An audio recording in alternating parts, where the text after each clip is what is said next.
তীব্র ভারত পাকিস্তান যুদ্ধ, পাল্টাপাল্টি অভিযান।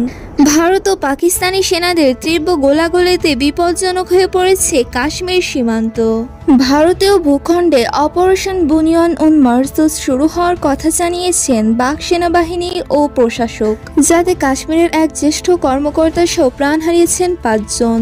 নতুন হামলায় 33 জন নিহত হওয়ার খবর জানিয়েছে ইসলামাবাদ।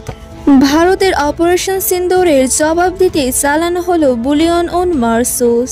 ইসলামাবাদের দাবি, ভারতের উদামপুর ও পাঠানকোটের বিমান ঘাঁটি লক্ষ্য করে ছোড়া হয়েছে মিসাইল। অন্যদিকে পাকিস্তানে চালানো অভিযানের পাল্টা জবাব দিচ্ছে ভারতীয় সামরিক বাহিনী। পাকিস্তানের বিভিন্ন বিমান ঘাঁটি পরিণত হয় মূল টার্গেটে। বিগত কয়েকদিনই ভারত পাকিস্তানের পাল্টাপাল্টি যুদ্ধে প্রাণ হারিয়েছে অনেকেই।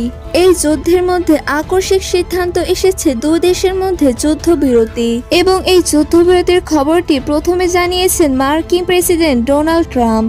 48 ঘন্টার আলোচনায় যুদ্ধবিরতিতে সম্মতি জানিয়েছেন দুই দেশই। দর্শক বন্ধুরা, আজকের ভিডিও এই পর্যন্তই। এই বিষয়ে আরো তথ্য জানতে চ্যানেলটি সাবস্ক্রাইব করুন। দেখা হচ্ছে পরের ভিডিওতে।